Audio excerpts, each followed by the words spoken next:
70% der heute hergestellten Nahrung auf unserem Planeten verdanken wir der sogenannten bäuerlichen Landwirtschaft. Das sind Fischer, Kleinbauern, Züchter, Nomaden, landlose indigene Völker und Landarbeiter. Weil es sie gibt, ist unsere tägliche Nahrung nachhaltig und qualitativ hochwertig. Man stellt bäuerliche Landwirtschaft im Allgemeinen der sogenannten industriellen Landwirtschaft gegenüber. Diese stellt natürlich auch Nahrung her, jedoch vor allem um Profit und Erträge zu erzielen. Extrem hohe Kosten für die Allgemeinheit und die Umwelt sind die Folge. Es erheben sich zunehmend Stimmen, die die verheerenden Auswirkungen dieser Landwirtschaft anprangern. Die Realität sieht jedoch so aus. Die öffentliche Politik zieht das agroindustrielle, dem agroökologischen Modell vor. Dies hat zur Folge, dass Kleinbauern systematisch marginalisiert und diskriminiert werden und dass sie dem Hunger als Erste zum Opfer fallen. Weltweit hungern 1 Milliarde Menschen, davon leben 80% im ländlichen Raum. Und die Instrumente, über die wir derzeit verfügen, reichen nicht aus, um diese Menschen vor dem Hunger zu bewahren. Diese Fakten erklären, warum verschiedene Akteure sich um einen Tisch versammelt haben, mit dem Ziel, eine echte UN-Erklärung der Rechte von Kleinbäuerinnen und Kleinbauern und anderen Menschen, die in ländlichen Regionen arbeiten, auszuarbeiten. Auf der einen Seite die Bauern, die Zivilgesellschaft und La Via Campesina, die größte internationale Bauernbewegung. Seit 2001 arbeiten sie gemeinsam an einem Erklärungsentwurf. Auf der anderen Seite die Vereinten Nationen, somit unsere Staaten. Nach der Nahrungsmittelkrise von 2008 beauftragt der UN-Menschenrechtsrat den beratenden Ausschuss mit der Erarbeitung von Empfehlungen, um die Rechte der Menschen, die in ländlichen Gebieten arbeiten, besser zu schützen. Für den Ausschuss steht schnell fest, dass ein besonderer Schutz erforderlich ist. In starker Anlehnung an die Inhalte der Erklärung von La Via Campesina schlägt der Ausschuss die Verabschiedung einer Erklärung der Rechte von Kleinbäuerinnen und Kleinbauern und anderen Menschen, die in ländlichen Regionen arbeiten, vor. Diese Erklärung liegt heute auf dem Tisch.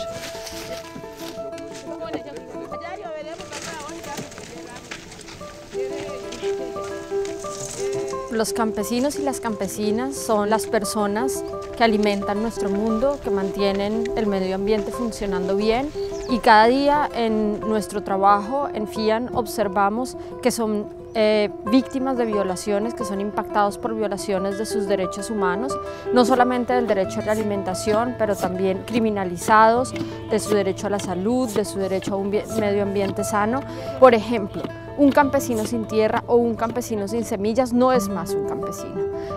Y por esto necesitamos que esos derechos inherentes a los campesinos sean reconocidos a nivel internacional.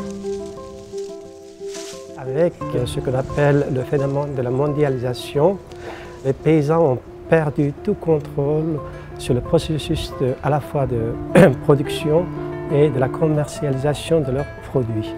Mais aussi, il y a des accaparements de terres maintenant, et monoculture, agrocarburants, etc., qui font que les paysans sont soumis à des grandes pressions et sont forcés à quitter les campagnes.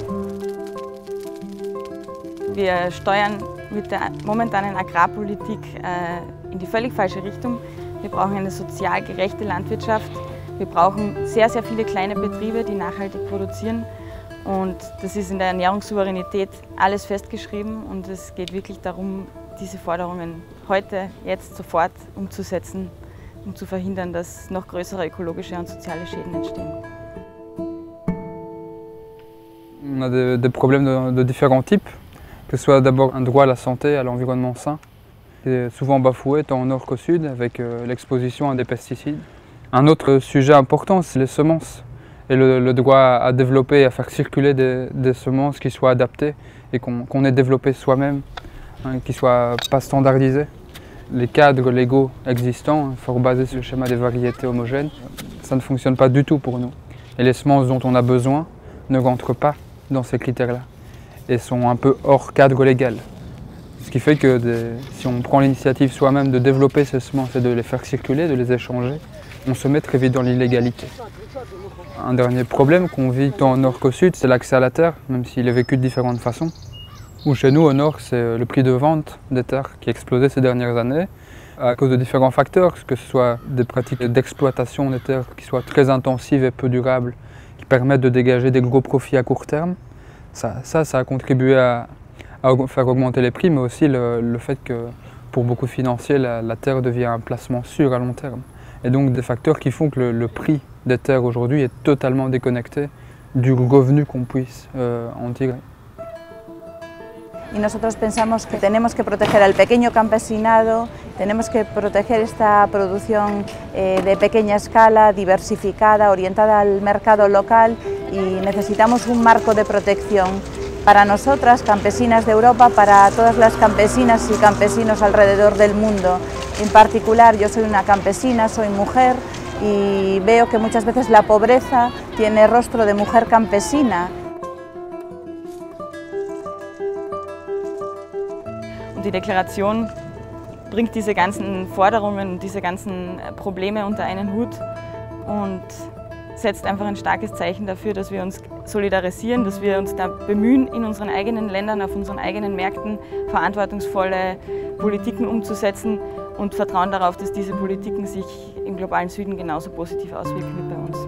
Die Erklärung wird viel mehr als ein symbolischer Text sein. Sie wird ein griffiges Instrument sein, um Menschenrechtsverletzungen gegen ländliche Gemeinschaften zu stoppen. Alle UN-Gremien werden sich darauf beziehen müssen. Die Staaten werden sich rechtfertigen müssen, wie sie die Erklärung umsetzen. Vor allem wird sie hoffentlich nationale Gesetze inspirieren und Einzug halten in die Verfassungen der einzelnen Länder. Aujourd'hui, le Conseil des droits de l'homme a lancé un processus de négociation autour de cette déclaration. Et ce processus rencontre des résistances, notamment parce qu'un certain nombre de gouvernements se demandent s'il y a bien une identité paysanne suffisante qui justifie qu'on s'intéresse à eux. Ma réponse, c'est que la discrimination, les violations des droits de l'homme que les paysans, paysannes et les personnes travaillant dans les zones rurales subissent sont une réalité. Et je crois que par conséquent, il est important aujourd'hui de donner davantage de visibilité à cette question par cette déclaration qui serait un outil extrêmement important pour tous les mécanismes des droits de l'homme qui existent. En este momento estamos en un sitio en las negociaciones en el que llevamos 2 años de grupos de trabajo. Tenemos de alguna manera que abrir este proceso a que una mayor cantidad de la sociedad civil sepa de qué se trata. Necesitamos visibilizar. Esta déclaration, lo que hace es visibilizar. On peut dire qu'il y a 3 catégories de gouvernements. Il y a des gouvernements qui soutiennent entièrement cette déclaration, il y a d'autres qui sont contre cette déclaration, il y a d'autres qui sont encore neutres, qui n'ont pas encore une vision claire. Il s'agit de voir avec ces gouvernements qui n'ont pas encore une vision claire de la déclaration, comment les expliquer, comment les convaincre pour qu'ils puissent avoir une idée claire, les informer de la situation, de pouvoir être avec nous. L'autre combat, c'est avec les gouvernements qui sont contre aussi. On est en train de faire un travail avec la société civile de ces pays pour qu'ils puissent vraiment nous aider à mieux comprendre que c'est une loi qui n'est pas contre les autres, mais c'est une loi tout simplement pour renforcer la paysannerie afin d'atteindre la souveraineté alimentaire des peuples. Aujourd'hui, le monde paysan se meurt de manière silencieuse dans la plupart des cas.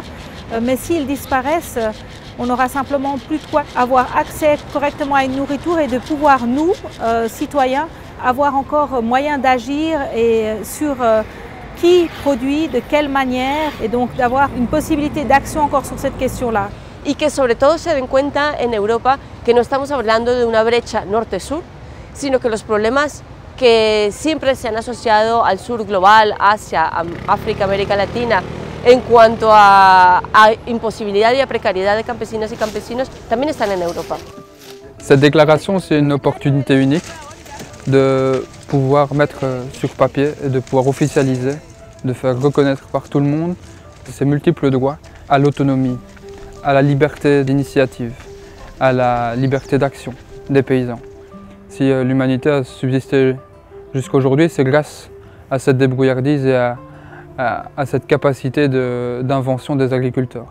Les paysans, les paysannes sont les gardiens de la biodiversité, sont les gardiens des territoires ruraux, permettent de développer des alternatives à l'agriculture industrielle à grande échelle dont on connaît aujourd'hui les coûts considérables pour la collectivité, et par conséquent ce combat des paysans, paysannes, des personnes travaillant dans les zones rurales pour la préservation de leur mode de vie et de leur capacité à continuer à produire est un combat qui au fond doit nous concerner tous. Et je crois que l'opinion publique est aujourd'hui de plus en plus mobilisée, les attentes des ONG comme des mouvements sociaux se font de plus en plus fortes et les gouvernements, à terme, vont devoir entendre cet appel.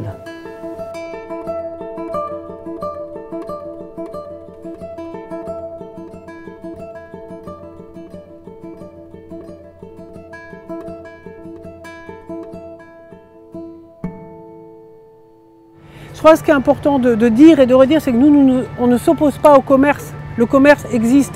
Ce qu'on veut, c'est que d'abord le droit de se nourrir, nourrir sa famille, nourrir sa communauté, soit d'abord respecté. Et que ça, c'est un droit fondamental. Donc d'abord, on respecte l'alimentation, le droit à l'alimentation, ceux qui la produisent, et puis on commerce, normal.